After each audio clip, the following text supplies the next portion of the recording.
합장하시고 마반야바라밀 7번만 하겠습니다. 마반야바라밀 마반야바라밀 마반야바라밀 마반야바라밀 마반야바라밀 마반야바라밀 마반야바라밀.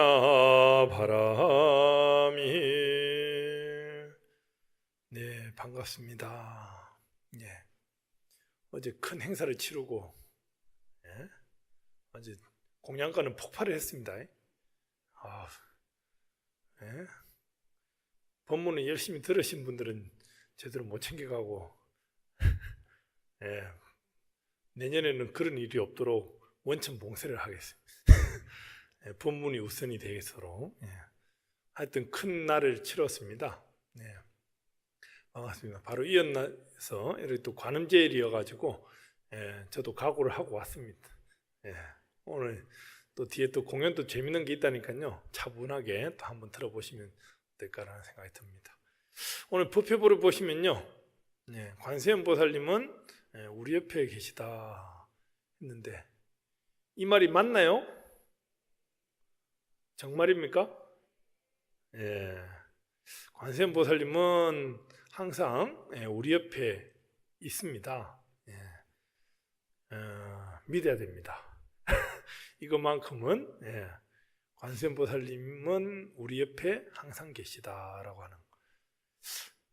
관세음보살님이 어떤 분일 것 같아요? 네. 오늘 관세음보살님에 대한 공부를 하려고 이 법화경 관세음보살 봉헌품에 나와 있는 내용을 그대로 옮겼습니다. 여기 보면은 무진여 보살이 이제 부처님께 관세음보살은 어떻게 계시고 어디에 있습니까? 이렇게 물었어요. 그러니까 이제 부처님께서 답한 내용이 쭉 이렇게 나옵니다. 어떻게 나와 있느냐 해가지고 내용을 보시면은 쉽게 이해가 되겠지만요. 관세음보살님이 어떤 모습으로 있을까요? 우리 불광사 대웅전에 관세음보살님 계시는데 보셨나요? 예. 잘생겼어요? 이쁘십니까? 예. 우선은 보살님이 우리 불자님들을 보고 이제 여성 불자를 보고 보살님이라고 하는데 보살님이라고 하는 것이 남자일까요? 여자일까요? 예? 남자일까요? 여자일까요?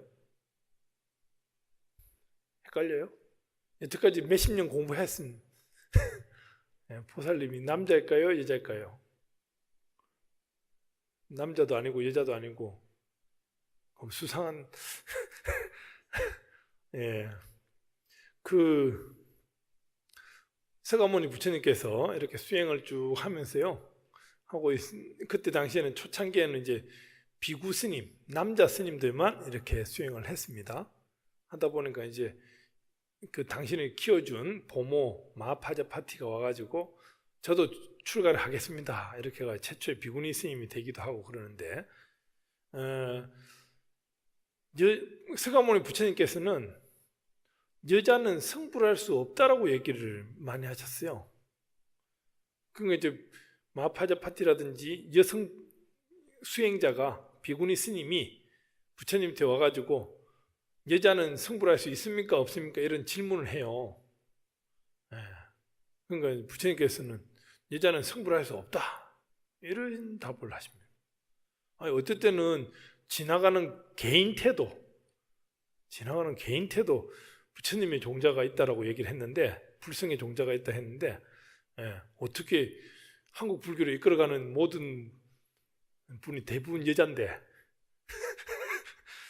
여자들은 실컷 수행을 해도 성불할 수 없다 이런 말씀 불공평한 거 아닙니까? 뭐 이렇게 할 수 있습니다. 서가모니 부처님께서는 분명히 일렀습니다. 여자가 이제 출가를 해서 수행을 하려고 하니 여자는 성불할 수 있습니까? 없습니까? 질문에 서가모니 부처님께서는 여자는 성불할 수 없다라고 얘기를 하십니다. 남자는 성불할 수 없다라고 얘기를 하십니다. 예. 성불을 하는 데 있어서 남자고 여자고 그러한 집착 속에 있으면 절대 성불 못한다, 이런 말씀하셨어요. 자꾸 이제 내가 여자인데 여자로서 수행을 잘할 수 있을까요 없을까요 계속 이렇게 물어오니까 부처님께서 네 그런 생각 가지고 있으면 성불 못한다, 이 얘기를 하신 거예요. 여자고 남자고 그런 집착을 다 내려놓고 성불이라고 하는 거는 그 어떤 집착에서 넘어서는 그런 단계가 성불의 길이지, 요것도 가지고 저것도 가지고 다 있으면서 성불을 하겠노라 하면은 안 된다, 이렇게 말씀하셨어요. 이 보살이라고 하는 단계도 마찬가지입니다. 이 보살이라는 단계도 부처님과 같이 깨달음을 얻어서 만 중생들을 갖다가 구제하기 위해서 낮추신, 여러 가지 몸으로 낮추신 모습이 보살이에요. 보살. 이 보살이라고 하는 것이 꼭 남자고 여자고 이렇게 구분되어 있지 않습니다. 그 단계를 다 초월한 단계. 그렇기 때문에 남자고 여자고 할 수가 없는 거예요. 무슨 말인지 알겠습니까? 그러다 보니까 이제 보살은 그냥 남자도 여자도 아닌, 말 그대로 도를 깨친 초월한 이런 단계가 되는데, 이게 이제 중국이나 우리나라 이쪽으로 오면서 보살 사상이 발달되면서 왠지 보살이라고 하면은 만중생을 갖다가 걷어가지고 챙기니 어머니의 모습이 아니겠느냐 싶어서 태화를 그릴 때라든지 이렇게 그림을 그릴 때 그 보살의 모습을 여인의 모습으로, 근데 또 자세히 보면요 수염이 있어요. 그래가지고 여자라고 그려놓고 수염이 있어요. 이게 참 그러니까 이제 그런 초월을 해라고 하는 그런 뜻입니다. 많은 보살이 있는 가운데 왜 하필 관세음 보살님이신가? 이 관세음 보살님은 뭐 우리 그 예불 전에도 이제 천수경을 읽었지만, 이제 천수경 속에도 보면은 관세음 보살님이 영험이 대단하셔요. 그래가지고 신라 시대 때 의상 스님이 중국 당나라 유학을 갔다가 돌아오면서 보니까 이 신라나 삼국 시대 여기 우리 한반도는 관세음 보살님의 이게 딱 관세음 보살님의 영험으로 이제 원만하게 이루어져야겠다 하는 그런 의미에서 천수경을 의상 스님이 조합한 겁니다. 중국이나 일본도 없고 대만 가도 없고 특히 미얀마, 스리랑카, 저기 태국 같은 데 가면 더더욱 천수경이라는 경은 없습니다. 우리나라만 있는. 거기 보면은 이제 천수경 앞부분은 관세음보살님을 찬탄하는 부분이 나옵니다. 계속 당신의 능력이 이러이러하지요 하고, 이제 심야구 대단하니 뒷부분은 이제 당신의 능력이 이러이러하니 나의 발언을 들어주십시오 하면서 10가지의 발언도 나오고 상호소원도 나오고 뭐 이렇게 됩니다. 이 관세음보살님은 정말로 이제 이 한반도에 좀 표현이 많은데 우리나라용 관세음보살님, 중국이나 다른 데도 있긴 있으나 특히나 우리나라 사람들은 이 관세음보살님을 좀 친하게 지내는 것 같아요.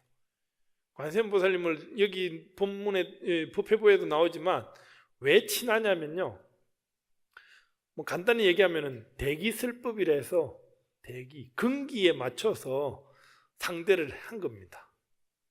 관세음보살님은 그 눈높이에 맞춰서 상대를 많이 하셨어요. 그러니까 이제 우리나라 사람들 입장에는 다른 데는 막 너무 좀 지켜 세우기도 하고 막 이렇게 해도 하는데, 뭐 중국에는 황제가 있기도 하고 저 동남아도 마찬가지 뭐 그런 게 있지만, 우리나라는 자기 눈높이에 맞춰서 근기에 맞춰서 이렇게 보는 것이 이해가 빨랐던 거예요. 그래가지고 관세음보살님은 요 딱 적합한 용어로, 아마 여러분들도 아마 여태까지 지내시면서 관세음보살을 엄청나게 많이 염송을 하셨죠. 아마 오늘 또 정근도 그렇고, 저 지방에 가서 제가 이제 기도를 이제 한번 해봤었는데요, 예전입니다. 그때 지방에 가서 이제 보면은 이제 서가모니 부처님이 계셔도 관세음보살님이 그 절에, 우리도 지금 여기 관세음보살님이 좌우에 안 계시잖아요. 대웅전에만 계시고. 그래도 관세음보살 이렇게 염송을 많이 하는데, 지방에 가니까 정말로 그 할머니들이 관세음보살을 염하는데 틀리가 있으셔서 그런지 관세음보살 이렇게 읽으시더라고요. 그 관세음보살이,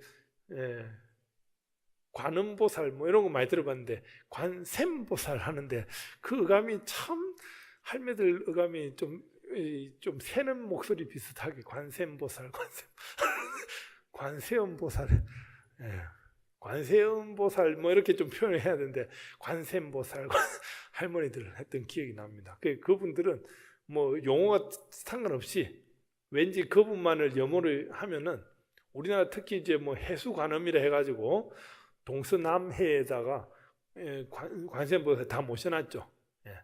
동해는 낙산사, 서해는 강화보문사, 남해는 보리암, 이렇게 해가지고 우리나라는 좀 관음신앙이 좀 유독 센 나라입니다.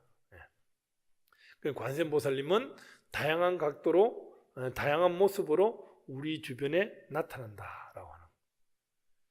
특히나 이제 여러분들이 좀 지혜로워야 됩니다. 특히나 이제 어머니들이 관세음보살이 되셔야 돼요. 여러분들 자제분들이 봤을 때 여러분들이 관세음보살과 같은 존재가 되어야 되는 부분이 필요합니다. 여러분들이 관세음보살을 찾는 것이 아니라 여러분들 가족들이 여러분들을 관세음보살로 찾을 줄 알아야 돼요. 당장에는 밥 먹고 싶을 때, 밥 때 되면은 특히 아들들 보면은 엄마 밥 달라고 막 이렇게 하죠. 관세음보살입니다. 예전에 제가 그 지하철을 타러 한번, 저도 가끔 지하철 자주 탑니다. 언젠가 한번 보니까 저희 회주 스님께서도 포교원장 스님이신데, 종단에 포교원장 스님이신데 지하철로 퇴근을 하시는 이런 모습을 안 봤어요. 야, 너무 차가 있어야 되지 않나라는 생각은, 차가 있어도 당신이, 차가 있습니다. 차가 있는데도 불구하고 대중교통을 이용하는 모습 반. 지하철을 타러 가는데요, 어떤 어머니가 갓난아기, 많아야지 한 5살 정도 되는 갓난아기를 데리고 엄마가 급한 마음에 막 뛰어가는 것 같아요. 그래서 엄마가 이제 아기를 데리고 막 뛰어갑니다. 차를 빨리 타려고 타고 가는데, 아기 입장에는 어떻게 했어요? 한 4살, 5살짜리 꼬맹이니까 애 입장에는 전력 질주를 합니다. 엄마가 어른이 뛰어가는데 애 입장에는 손 붙들고 뛰어가는 거예요. 그 전력 질주를 하다가 애가 막 진짜로 제 옆으로 뛰어갔는데요. 하다 보니까 이제 애가 엄마 발 사이에 껴가지고 이제 엄마랑 애기랑 같이 넘어졌어요. 넘어졌는데 엄마가 이제 그 4-5살짜리 그를 둔 어머니니까 좀 젊겠죠. 그 엎어졌어요. 엎어져서 일어나서 보니까 좀 창피스럽거든요. 그러고 나서 애를 팹니다. 저는 옆에서 좀 말길까 했는데 뭐 길게 패지는 않고 뭐 이렇게 순식간에 벌어진 일입니다. 제 옆에서. 그 옆에 보면 참 어머니가 어리석다라는 생각이 드는 거예요. 그 애기 사정을 안 보고 엄마는 뛰었고 애기는 전력 질주를 했고, 그 와중에 애기는 엄마 밑에 깔려가지고 넘어졌죠. 애기는 더 아픈 상태입니다. 그죠? 엄마는 또 창피스럽다고 거기서 패고 있어요. 기차 타러 늦었으면 빨리 뛰어가든가. 그죠? 오히려 안고 뛰어갔으면 모양이 더 나았을 법도 했을 텐데, 어머니가 어리석으니까 그렇게 대접을 하는 거예요. 그거 보면, 야, 이게 참 엄마가 아기의 사정을 보지 않고 자기 생각만 하고, 진짜 이모인가 고모인가 보면은 어머니의 지혜가 그런데 필요한 겁니다. 지난달에도 얘기했지만 제가 자비롭기만 한 것이 또 끝나는 것이 아니라 지혜로워야지, 지혜로운 상태에서 자비로워야지 이게 일이 잘 풀리지. 그냥 자비롭기만 하면은 애가 배부른데도 계속 밥을 챙겨주는 이런 꼴이거든요. 특히나 이제 우리 여기 유치원이 있습니다. 유치원에 어머니들 법정으로 이렇게 법정 모임을 하고 그러는데 어머니들이 보니까 어느 순간에 저보다 어려졌더라고요. 그리고 젊은 엄마들이 그 한 달에 한 번씩 법정 모임을 갔거든요. 갔는데 이렇게 지켜보니까 그 다들 엄마들 모이잖아요. 그 유치원에 다니는 엄마들 30대 후반 이런 분들이 많습니다. 법정 모임 하는데 옷을 갖다가요 경쟁적으로 이쁜 거 입고 와요. 예? 옷을 갖다 막 저는 저기 결혼식장 가는 줄 알았어요.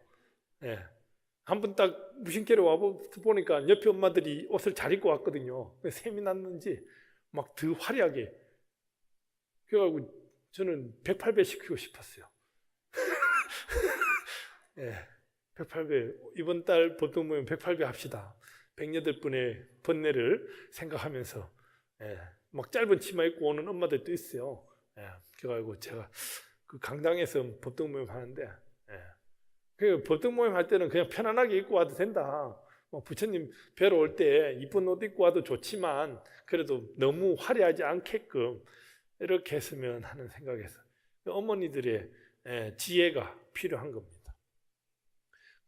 관세음보살님은 참으로 자비롭고 제가 늘 얘기했지만 이 자비라고 하는 것이 그 사랑 자자에다가 뒤에 슬플 비자를 쓰지 않습니까? 사랑만 하는 것이 아니라 뒤에 슬플 비자라고 아픔을 갖다가 함께 챙길 수 있는 그런 계기가 필요한 겁니다. 관세음보살이 되려면. 제가 그 예전에 이제 저도 이제 군법사 선생님들도 군대를 갑니다. 저도 육군 대위로 이렇게 군대 가는 거 잘 아시겠지만 군법사로 이렇게 가고 이렇게 뭐 다양하게 지금 뭐 전 의경들 또 군인 복무하는 애들 챙기고 이렇게 하지만요. 제가 이제 기억에 예전에 그 이렇게 추운 시절에 전방에는 더 춥습니다. 뭐 심지어 영하 20도 정도 내려가는 건 예사거든요. 근데 이제 밤에 이제 야간 초소 위문이라 해가 야초라 해가지고 야간 초소를 갖다가 위문에 도는데 제가 이렇게 가면은 이제 거기는 이제 전방이기 때문에 저도 이제 전투복을 입고 이렇게 가게 되죠. 그러다 보면 애들이 평상시 때는 제가 승복을 입고 스님으로 보다가 막상 전방에 가면은 이제 전투복을 입을 수밖에 없거든요. 민간인이 출입이 안 되니까.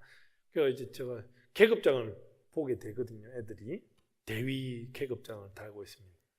그 대위가 제가 이제 니네 수고 많아요, 막 이렇게 수고 많습니다 이렇게 막 반말을 할 수도 있지만 그 전방에 있는 애들한테 일부러 제가 경어를 써요. 그러면은 그 친구들 입장에는 대위는 한 중대장 정도 되거든요. 중대장인테, 간부인테, 장교인테 경어를 받아본 적이 없어요. 뭐 입맛 전마 막 욕 반 섞여가지고 반말로 이렇게 대접을 당했지 장교인테, 간부인테 경어를 듣기는 처음이거든요.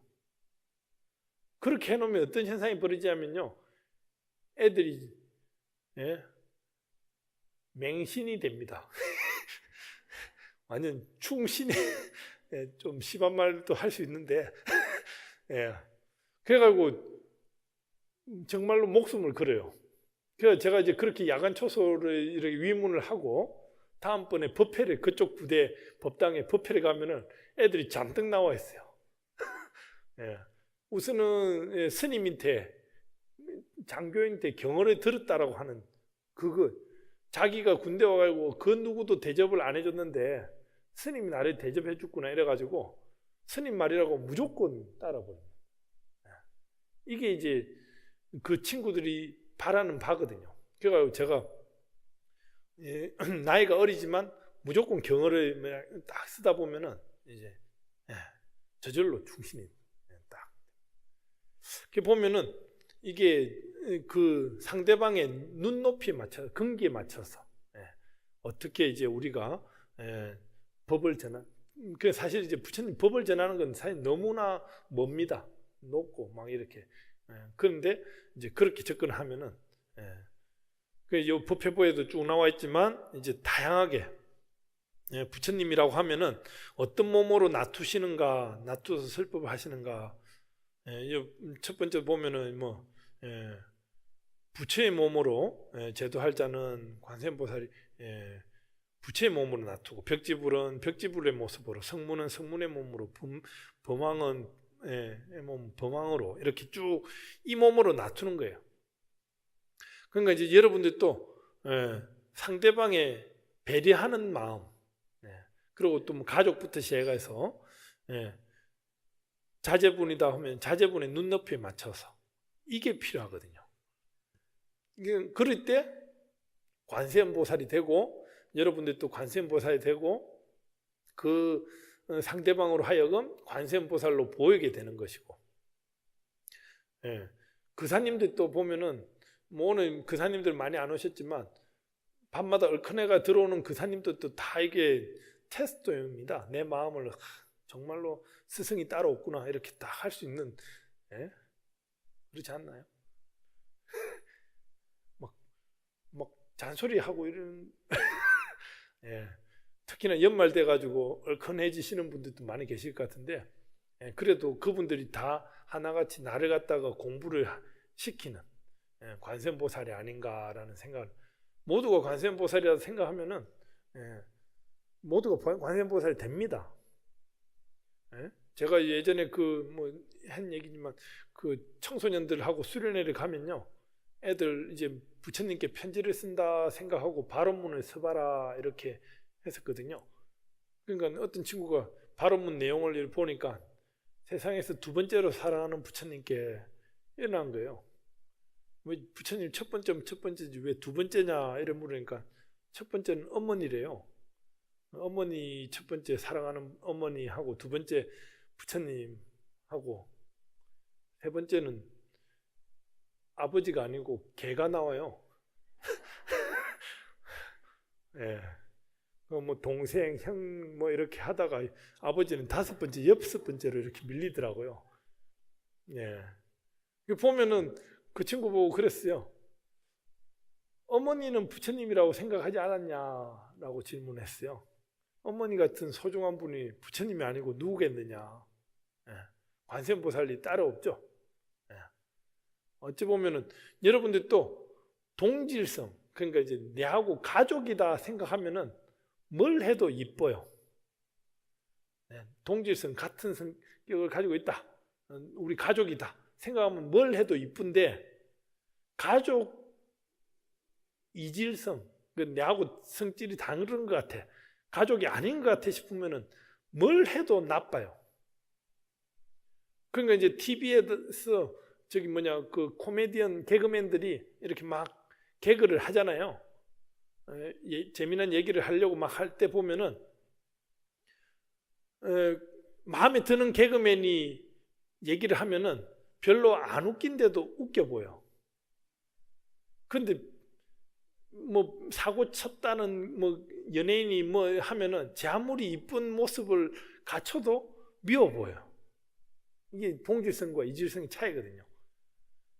내 가족이냐 아니냐에 따라서. 우리 집에 그 애가 들어왔는데 애가 눈이 시퍼렇게 됐다든지 뭐 조 터져가 왔다든지 이러면은 부모 된 입장에서 어떻겠습니까? 당장에 찾으러 갑니다. 누가 폈는지 찾아요. 그죠? 근데 엘리베이터를 탔는데 옆집 애가 조 터져 있어. 그럼 그냥 그러려니 하잖아요. 그죠? 내 애가 아니기 때문에 그런 거잖아요. 그죠? 그러니까 우리가 이제 보면은 다툼이 일어나는 걸 자세히 보면은 내하고 성질이 다르다라고 하는 것 때문에 남이 됩니다. 내 거 아니야. 그렇기 때문에 넌 맞아도 돼. 뭐 너는 욕 먹어도 돼. 이런 생각을 해버립니다. 근데 그래도 저 양반은 내하고 같은 법덩이고 내 가족과 같은 분이고 뭐 이렇게 형님 누나 뭐 이렇게 하면은 다 챙기고 싶어지는 거잖아요. 그죠? 그러니까 우리가 보면은 그 동질성, 이질성을 일부러 막 선입견을 가지고도 그렇고 막 구분하려고 합니다. 같은 송파구에 살면서도 저 양반은 교회 다니는데 이러면은 막 그냥 남같이 보입니다. 그러다가 뭐 저기 월드컵 축구라도 하면은 다 같이 또 하나가 됩니다. 특히나 일본하고 경쟁하면은 더 난립니다. 그러니까 이게 어쩔 때는 내 마음이 상대방을 갖다가 관세음보살로 봤다가 어쩔 때는 완전 악마로 봤다가 이렇게 되는 거거든요.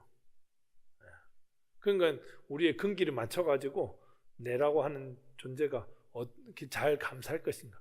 그래도 다 내 이웃이다 라고 생각하는 거. 내 가족, 나라. 북한이 막 엉망으로 살아도 어때요? 왠지 지구상에 뭐 아프리카 저런 데도 못 사는 사람도 있습니다. 그죠? 그러니까 이제 조금 더 잘 사는 나라에서 돈을 좀 많이 벌었다 하면은 도와줄 필요도 있는 거죠. 그쪽이 가난하면 우리도 같이 가난해지지 않습니까? 보면은 이런 느낌들. 이게 바로 아마 관세음보살님의 원력이 아닌가라는 생각이 듭니다. 관세음보살님은 꼭 특정인이 아니라 우리에게 다양한 모습으로 나투셔서 설법도 하고 근기에 맞춰서 이렇게 제도도 하고 한다라고 하는 거. 어찌 보면 여러분들도 관세음보살이 되어야 됩니다.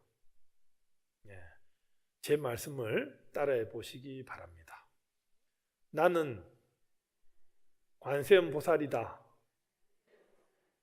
나는 관세음보살이다. 나는 관세음보살이다. 이제 관세음보살 되신 거예요. 뭐 관세음보살 같이 말씀하시고 행동하시고 생각을 품으시면은 거기서 관세음 도량이 되고 관세음 도량 관음 도량이 되고 관음 도량이 되고 그것이 가족들이 다 퍼지고 이웃 사회 나라 다 저절로 되지 않을까라는 생각이 듭니다. 나는 관세음보살이다라고 하는 걸 잘 맹세하시고 연말을 보내시고 또 새해를 맞이했으면 하는 바람에서 줄이겠습니다. 감사합니다.